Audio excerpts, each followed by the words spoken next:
pinjam beberapa teori. Wong ini ngajinya ngalor ngidul enggak apa-apa, yang penting kamu jelas karepnya. Di banyak agama ada hikmah. Tadi saya kasih contoh yang Islam. Buddha ada pasti, nanti silahkan dibuka sesi kita ngaji Buddha. Bagaimana 8 jalan kebenaran, 4 jalan kebenaran. Itu kan juga isinya semua wisdom. Di Hindu bahkan ada dewa kebijaksanaan, dewa kepandaian, seperti Ganesha. Di Taoisme misalnya, itu dari kitabnya orang Tao itu, bijaksana itu kalau dari Tao sumbernya 3. Charity, simplicity, humility. Murah hati, sederhana, rendah hati. Itu kalau versinya Tao. Kalau ingin lihat orang ini bijaksana apa tidak, parameternya 3. Murah hati, sederhana, dan humility. Humility itu rendah hati. Berarti orang sombong pasti tidak bijaksana. Orang hidupnya berlebihan, bermewahan, tidak simple, pasti tidak bijaksana. Dan orang yang tidak murah hati, mahal itu bisa, murah hati itu bisa fisik, bisa non fisik. Kan ada orang yang mahalnya setengah mati, dinego ndak bisa. Pak mbok sama teman, jangan kaku-kaku gitulah, ndak bisa ini sudah. Nah, itu kan ndak murah hati namanya. Pak, kan kita satu daerah, Pak, mbok nilainya mbok jangan pelit-pelit gitu. Oh, ndak bisa, aturannya begitu. Itu kan jenis mahal juga. Kalau kamu pakai bahasa istilah jual mahal, ya termasuk itu. Alamu sama teman salah dikit gitu aja mbok dimaklumi, ndak bisa, ini hukum, ini harus ditegakkan. Nah, itu juga termasuk jenisnya jual mahal. Jangan mahal-mahal sama orang lain.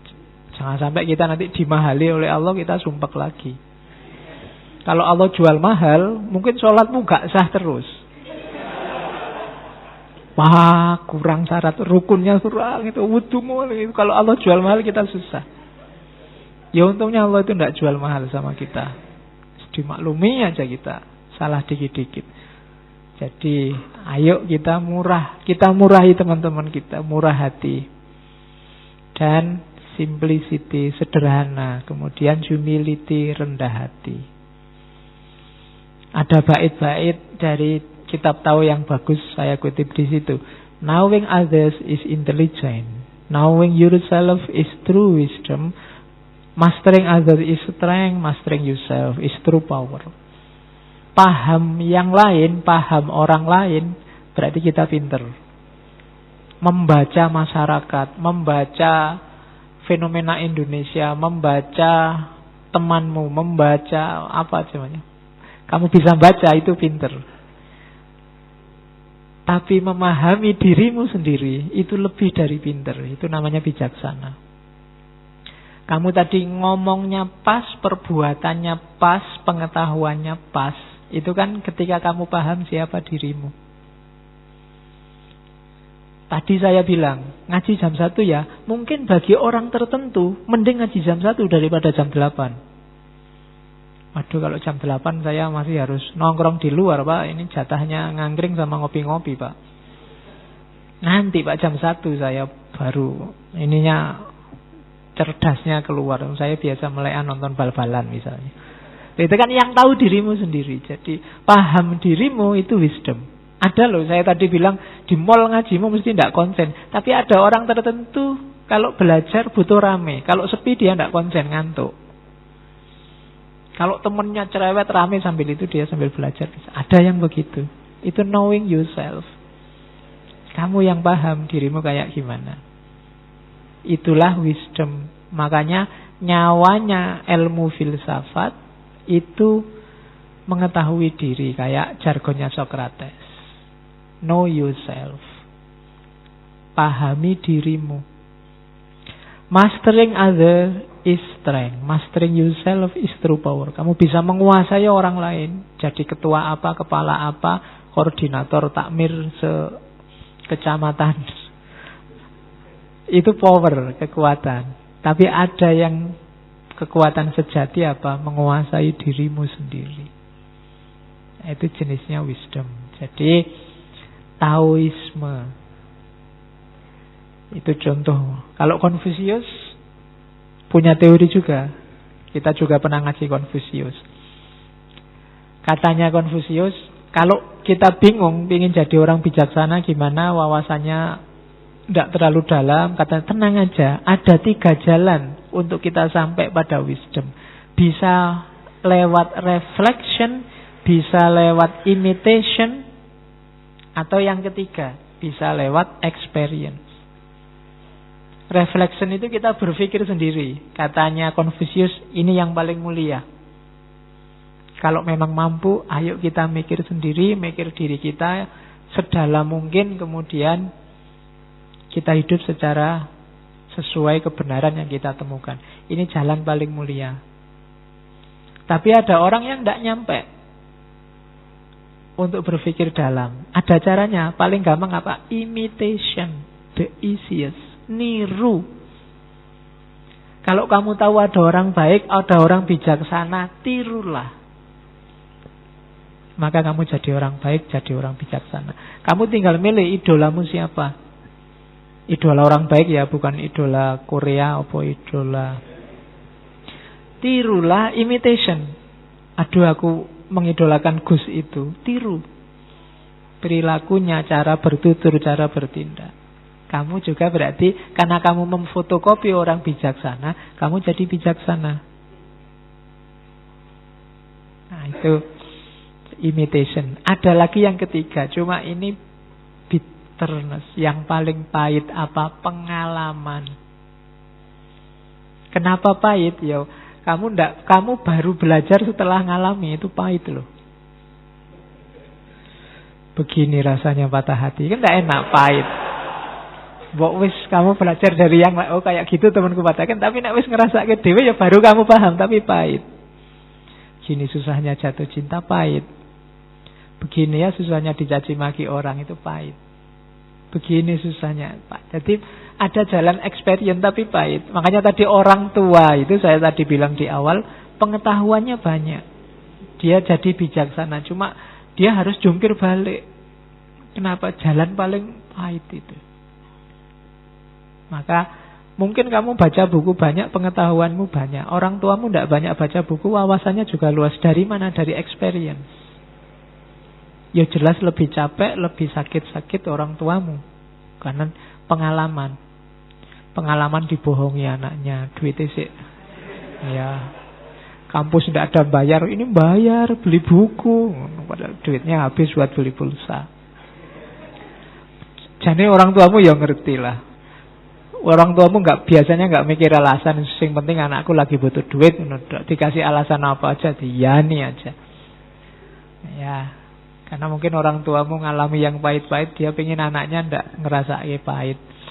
Tapi anaknya ya kaya ngono. Oke, jadi itu Konfusius, contoh wisdom dari negeri Cina. Oke. Saya tadi janjinya sak jaman ya, kurang 1/4. Ini jargonnya Socrates. The only true wisdom is in knowing you know nothing. Ini banyak dikutip di mana-mana. Jadi ada shortcut hari ini. Kalau kamu memang minat masuk ke dunia kebijaksanaan, ingin jadi orang bijaksana, ada jalan gampang. Merasalah jadi orang yang tidak tahu apa-apa. Itu pasti kamu bijaksana. Orang yang merasa tidak tahu itu yang pertama pasti tidak minteri. Yang kedua dia pasti siap untuk selalu belajar. Tidak mungkin dia menghakimi orang lain, menyalah-nyalahkan orang lain, menyesat-nyesatkan orang lain. Karena dia merasa aku itu tidak tahu. Ini mahal, kelihatannya simpel, mungkin kamu kutip di mana-mana, tapi dijalankan berat. Merasalah bahwa kamu tidak tahu. Kalau tidak percaya, kamu baca postingan Facebookmu selama ini, timeline ke belakang aja. Nadanya mesti nada kamu minteri, merasa kamu tahu, merasa kamu ngerti. Iya. Karena kalau kamu tidak ngerti mesti tidak posting apa-apa. Begitu kamu posting pasti kamu merasa ngerti. Itu salah satu parameter bahwa tidak, justru kebijaksanaan itu diawali dari kamu jangan merasa tahu dulu. Karena kalau kamu sudah merasa tahu, kayak gelas yang sudah ada isinya, ya kamu tidak akan berubah dari situasimu hari ini. Karena apa? Tidak ada isi baru yang bisa masuk. Isi lama masih penuh. Bahkan Allah juga mungkin tidak bisa masuk dalam dirimu. Kamu penuh tentang konsep-konsepmu sendiri tentang Allah. Tuhan Allah sendiri malah sampai nggak bisa masuk. Sumpek di dalam ini, isinya macam-macam. Nah, kosongkan dulu deh. Cara ngosongkannya bukan kok, ilmu ini tak buang semua berarti Pak. Ya enggak. Cukup kamu merasa bahwa kamu tidak tahu. Itu simple. Nah, itu fatwa dari Al-Mukarram Syekh Laius Sokrates. Loh, kalau dia orang Arab kan mesti dipanggil gitu. Al-Mukarram Syekh Sokrates. Oke, itu wisdom. Jadi kunci pertama itu kenali dirimu dengan cara kamu tidak tahu apa-apa. Ini lanjutannya. Awareness of ignorance is the beginning of wisdom. Sadar bahwa kamu tidak tahu itu awal. Ini ciri-ciri kamu mau jadi orang pintar, mau jadi orang bijaksana. Jadi, Pak, saya itu kuliah sudah semester akhir tapi rasanya nggak ngerti apa-apa. Alhamdulillah kamu mau jadi orang bijaksana. Iya. Oh iya, karena kamu sadar bahwa kamu tidak ngerti apa-apa itu kan wis apik.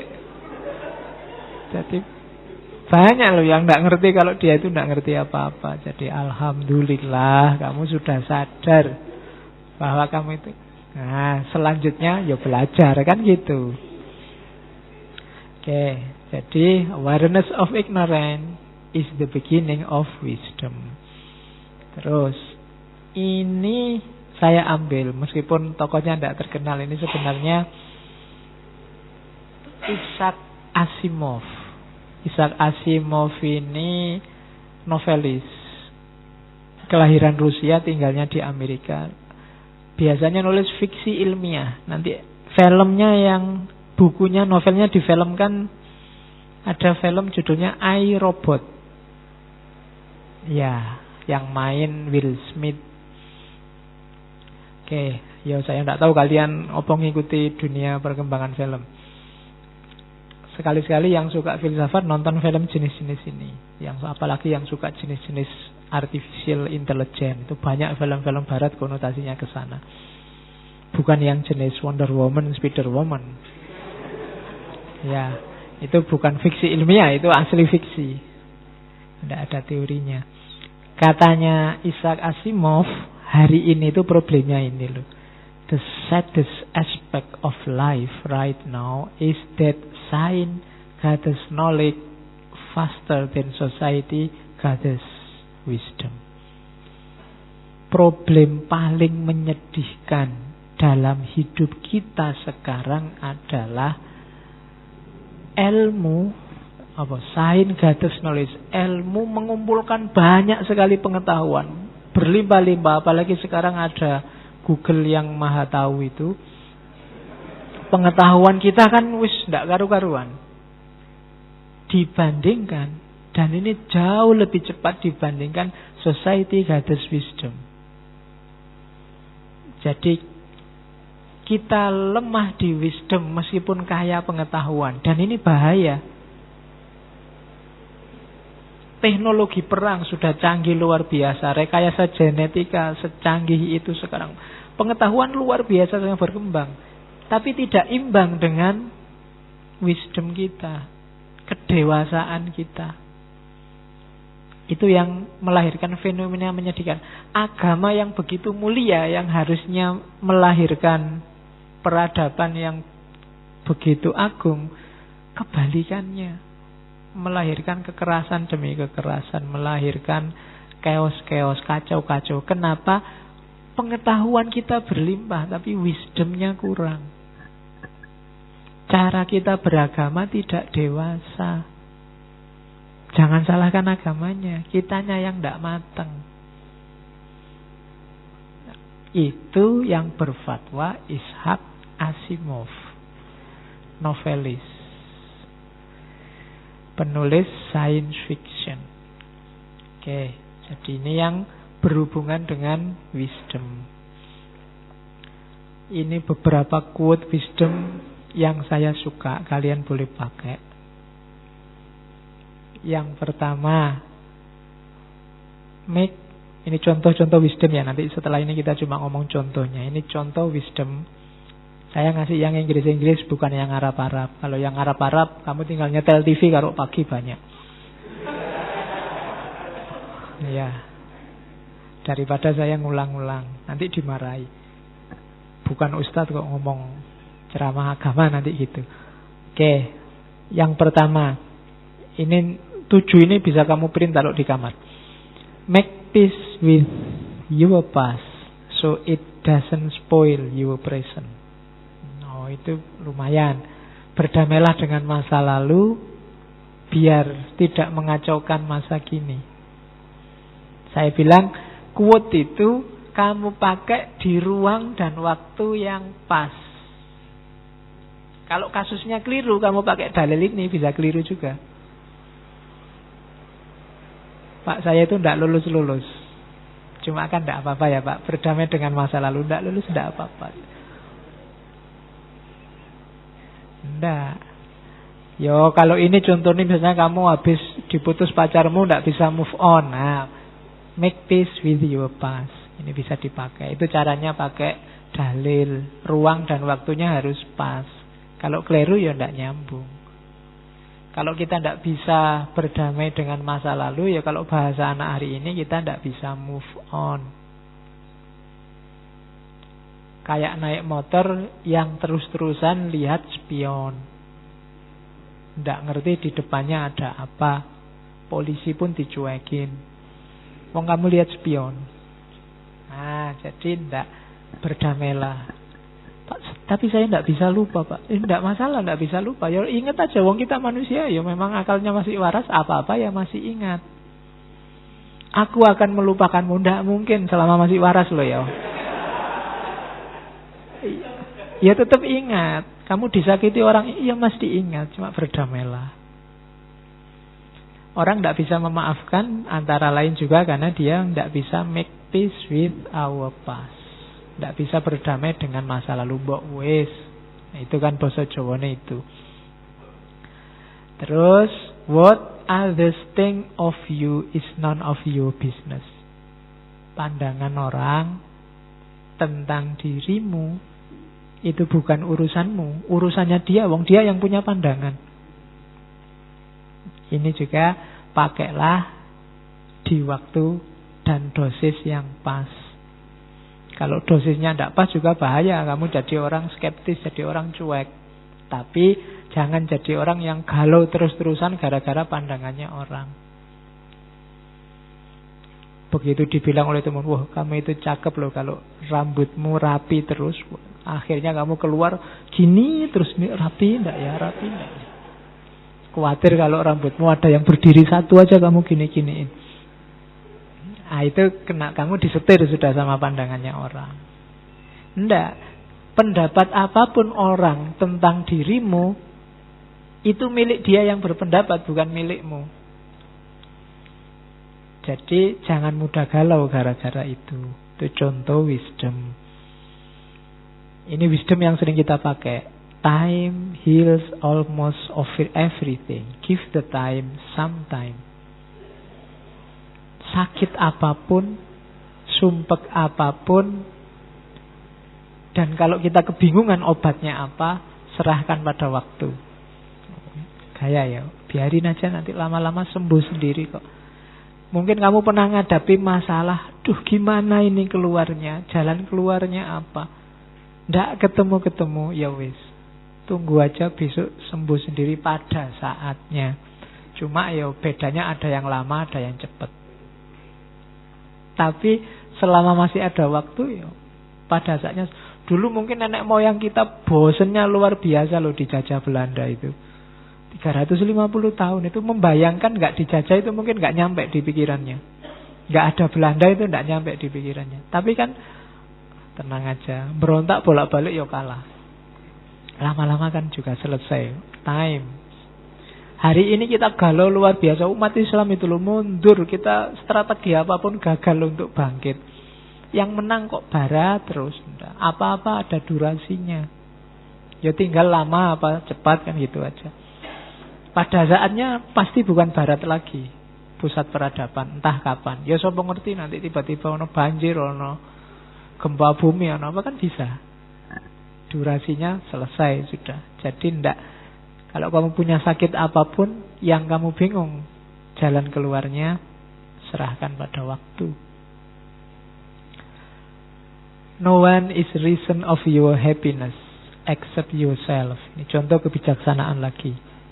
Tidak ada satu orang pun yang bisa kamu jadikan patokan untuk kebahagiaanmu kecuali dirimu sendiri. Apakah orang ini sumber kebahagiaanmu atau sumber sumpekmu? Itu yang menentukan kamu. Apakah orang itu jadi sumber kamu marah atau sumber kamu ketawa? Itu urusanmu. Bukan tergantung di dia. Maka jangan mau kayak tadi disetir orang lain. No one is reason of your happiness. Kamu boleh milih kok. Orang maki-maki kamu kayak apapun, kamu boleh milih. Mau sakit hati atau tidak sakit hati. Kuncinya tetap di kamu. Nah, itu kebijaksanaan. Terus, ini lagi sumbernya sumpek. Don't compare your life with others. You have no idea what their journey is all about. Jangan bandingkan hidupmu dengan orang lain. Kamu tidak tahu loh journey-nya, adventure-nya temanmu itu kayak gimana. Kalau orang Jawa bilang urip itu sawang sinawang, saling melihat. Enak dia sudah lulus. Bagi temanmu, enak dia masih kuliah. Aku sumpek sekarang habis lulus mau ngapain? Ayo, enak yang mana? Kita selalu membandingkan dengan orang lain. Itu sumber kita sumpek. Jadi jangan banding-bandingin. Kamu punya journey sendiri. Atur sendiri journeymu. Hiduplah dengan bahagia. Saya yakin Allah itu nyuruh kita hidup di muka bumi ini untuk bahagia. Allah tidak butuh sumpek kita. Kayak kalau kita menciptakan sesuatu atau mungkin kita punya saudara, punya anak yang dalam kuasa kita, kalau dia bahagia, kita juga senang. Demikian juga Allah. Ayo kita bahagia biar Allah ridho sama kita. Allah itu kan ngasih kita banyak macam-macam. Kalau kita masih sumpek aja, masih mengeluh aja, Allah ya sumpek. Ini sudah dikasih macam-macam, sambat terus. Ya kan? Nggak, ayo seneng. Hari ini kan kalau kita baca berita-berita itu orang Indonesia isinya cerewet dan sambat. Iya. Apa aja jadi masalah, urusan kecil jadi masalah besar. Yang untung cuma satu, pengusaha media. Kita tiap hari dadal duel nambahmu semacam-macam. Jadi ndaklah, ayo kita bahagia, ayo kita senang. Itu diantara jalannya Allah ridho sama kita. Yang keenam, ini untuk para yang sedang belajar biasanya. Stop thinking too much. It's alright not to know all the answers. Nah, ini juga pakai di ruang waktu dosis yang pas. Jangan terlalu banyak mikir. Ndak masalah kalau kamu ndak ketemu jawaban dari semua masalahmu atau semua persoalan di dunia ini. Ndak apa-apa. Kita kan sering galau. Waduh, kok ada ya Ustadz ngomongnya gitu. Terus kamu mikir, kira-kira apa sebabnya, dalilnya apa. Terus kamu ikut-ikutan galau. Ndak. Kamu ikut sumpek ini Pak, mikir Indonesia ini loh Pak, gimana jalan keluarnya. Mikir ndak masalah. Gak usah mikir kejeron. Kalau bahasa Jawa nih. Iya, dalam itu bagus, jero iku apik, tapi kejeron elek. Terlalu dalam ndak proporsional. Jadi yang kayak tadi ndak bijaksana. Saya ini mikir Pak, gimana perekonomian dunia 3 tahun terakhir ini biar bisa meningkat. Kamu jadi apa? Semester 2 saya Pak. Oh iya. Joko mantep pentah. Ya kan? Mantep itu apa? Nek kemantepan elek. Jadi stop thinking too much. It's alright not to know all the answers. Yang terakhir, smile. Ya, senyumlah. You don't own all the problems in the world. Senyumlah. Jangan letakkan beban masalah dunia ini di pundakmu semua. Banyak hal menyenangkan. Ngapain sih kamu selalu sumpek tiap hari? Kamu lihat yang remeng-remeng, yang surem-surem, yang burem-burem, yang bikin hatimu galau, hatimu sedih. Semua masalah kamu panggul sendiri. Smile, senyumlah. Masih banyak yang indah-indah di dunia ini. Masih banyak kisah-kisah happy ending. Kalau nggak percaya kamu lihat sinetron drama Korea. Ya kan? Senyumlah. Jangan merengut terus, ojo nesu terus tuh. Dunia tidak jadi lebih baik dengan kita marah-marah, senyum. Nggak cocok sama orang, senyumi dia. Iya. Oke, kalau nggak percaya coba aja. Asal jangan senyum-senyum sendiri. Senyum, ketemu siapapun senyum. Senyum itu sedekah. Jadi perbanyak sedekah sama orang lain. Saya tidak membayangkan ya, misalnya Islam garis keras, ketemu Islam liberal, terus begitu ketemu senyum, itu kan hilang masalahnya. Tidak jadi maki-maki. Jadi, yuk smile. Don't own all the problem in the world. Jangan kamu panggul sendiri problem seluruh dunia, enggak. Kamu punya kapasitas sendiri, punya problemmu mungkin mahasiswa ya lulus yang cepat. Berbakti pada orang tua dan kayak gitulah, tidak masalah. Tapi kalau urusan-urusan besar, ya kamu boleh urun rembuk, tapi tidak harus bikin kamu galau. Senyumlah. Nah, ini contohnya wisdom.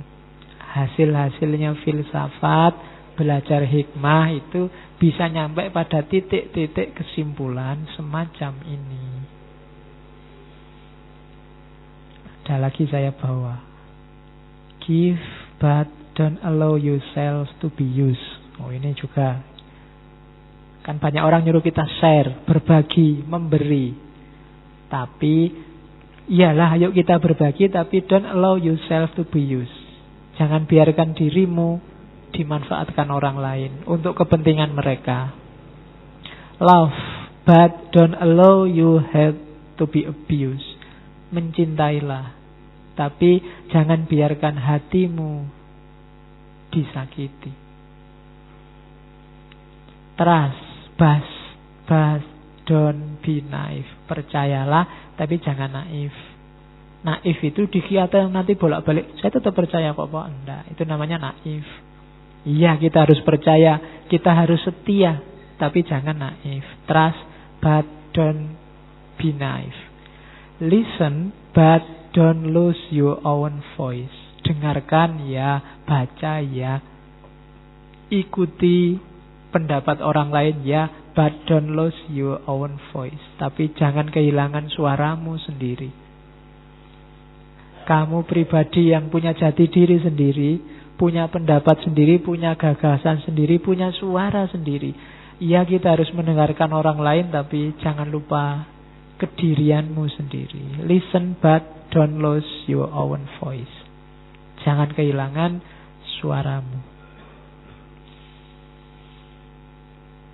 Itu tadi contoh-contoh. Ini juga contoh dari Plato untuk orang-orang hari ini.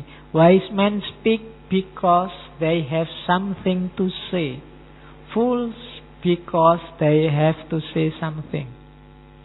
Orang bijaksana itu kalau ngomong karena dia tahu dia harus ngomong sesuatu. Tapi orang bodoh, dia ngomong karena dia ingin ngomong sesuatu. Bedakan itu. Yang satu, ada sesuatunya dulu yang perlu diomongkan, baru dia ngomong. Itu namanya orang bijaksana. Tapi orang bodoh, pingin ngomong dulu. Meskipun dia belum punya sesuatu. Nggak paham itu loh, komentarnya panjang. Itu kalau bahasanya Plato, bukan bahasa saya, itu fools. Oh nggak ngerti, mau nggak usah komentar. Loh tapi ini geng saya ya Pak, grup saya mencaci maki, saya harus ikut dong, solidaritas. Nggak. Kamu termasuk kelompok fools. Orang wise itu ketika dia punya sesuatu baru dia ngomong. Jadi karena dia sudah have something to say, baru dia say. Tapi kalau yang fools pingin to say dulu, pingin ngomong dulu, baru tahu sesuatu, kebalik. Jadi harus setelah tahu baru ngomong. Sebelum tahu jangan ngomong. Hari ini kan banyak orang ya karena terlanjur jadi figur, terlanjur tiap hari masuk TV, mungkin masuk internet mungkin. Akhirnya ya terpaksa harus selalu ngomong.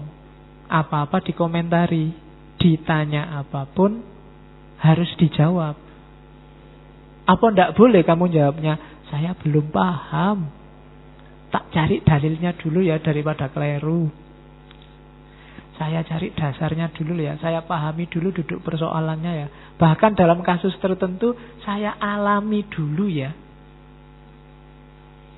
Kan kayak kisahnya Mahatma Gandhi. Jadi suatu ketika Gandhi ini diminta oleh ibu-ibu untuk menasehati anaknya. Jadi Gandhi ini punya anak. Anaknya ini dilarang oleh dokter makan garam. Cuma ibunya ngelarang, itu susahnya luar biasa. Anaknya masih makan garam aja. Akhirnya minta tolong Gandhi. Gandhi, tolong saya dinasihatkan anakku ini biar tidak makan garam. Oleh Mahatma Gandhi, ya sudah. Cuma sekarang saya tidak bisa Bu, kembali seminggu lagi. Seminggu lagi ditunggu, terus datang. Begitu ketemu Mahatma Gandhi, ini sudah seminggu saya sudah datang. Anak saya mbok tolong dilarang tidak makan garam. Ya sudah, anaknya dipanggil, mbok kamu jangan makan garam. Sudah, dia ngomong itu dok. Terus dia tidak makan garam lagi anak itu. Ibu kagum luar biasa. Wah, sekti sampean Mahatma Gandhi. Cuma ngomong gitu aja anaknya langsung manut. Tapi kok dadak nunggu seminggu, apa sampean puasa 7 hari 7 malam? Enggak. Jadi ketika diminta untuk melarang anaknya tidak makan garam, katanya Mahatma Gandhi, saya tidak bisa melarang minggu lalu karena minggu lalu saya masih makan garam. Kalau saya masih makan garam, ngelarang orang tidak makan garam, tidak ampuh mesti, tidak manjur. Jadi seminggu ini saya tidak makan garam. Jadi ketika melarang anak ini jadi. Oh itu ceritanya. Cuma Mahatma Gandhi non-muslim. Itu kan selalu begitu kan akhirnya, non-muslim. Tak kasih contoh yang Islam. Hasan. Ada sufi besar, Hasan Basri. Jadi Hasan Basri ini satu ketika ada budak yang datang ke dia, Hasan Basri, sampean ini kan sufi besar, kata-katanya didengar orang, mbok tolong sampean ceramahlah, anjurkan orang untuk membebaskan budak. Jadi kalau sampean ngomong, nanti mesti banyak orang-orang membebaskan budak kayak kita ini. Oh iya, insya Allah, katanya Hasan Basri. Ditunggu khotbah Jumat pertama, alah, kok tidak ngomong Hasan Basri malahan. Khotbah yo standar aja, ittaqullah dan seterusnya itu. Kok tidak nyinggung-nyinggung tentang budak. Jangan-jangan lupa. Minggu kedua ditunggu, masih belum ceramah lagi. Alah, kita dicuekin, kita memang orang kecil. Minggu ketiga juga masih belum. Ya sudahlah, putus asa, tidak usah ketemu lagi sama Hasan Basri. Minggu keempat baru Hasan Basri itu sudah, budak-budaknya sudah hopeless. Wah, Allah paling ya tidak ngomong lagi. Ternyata ngomong. Islam menganjurkan untuk membebaskan budak dan seterusnya. Setelah Jumatan dikerubungi sama budak-budak. Syekh, sampean kita minta sebulan yang lalu baru ngomong sekarang. Loh, saya belum berani ngomong kalau saya tidak ngerti benar situasi tentang perbudakan itu. Jadi begitu sampean ngomong, saya ini kan orang miskin, tidak mungkin saya ngangkat budak. Jadi saya ngumpulin duit dulu untuk bisa membeli budak. Jadi baru seminggu duitnya terkumpul, saya beli budak. Nah, saya dekatkan diriku ke budak, ketergantunganku pada budak, tak latih selama 1 minggu. Di minggu ketiga saya latih ketika sudah sangat terikat pekerjaan-pekerjaan oleh budak untuk membebaskan budak. Betapa beratnya membebaskan budak setelah padahal kita sudah tergantung pada budak. Jadi saya berani ngomong tentang pembebasan budak itu di minggu keempat. Nah, jadi lebih ampuh. Kenapa? Yang ngomong alami sendiri. Oh, itu contohnya Islam ada toh. Jadi enggak. Jadi itu hati-hatinya ulama zaman dulu. Dia enggak ngomong sesuatu yang dia enggak menjalankan. Wise men speak because they have something to say. Fools because they have to say something. Itu Plato. Alhamdulillah. Ya, jadi saya bilang tadi ces-cesan saya masih 50%, jadi ngajinya ya 50%. Semoga minggu depan sudah full, kita bisa lanjutkan tema kita. Ya nanti kita langsung ke tema reguler bulan ini. Kita ketemu Pak Kunto Wijoyo minggu terakhir November, insya Allah kalau Allah mengizinkan.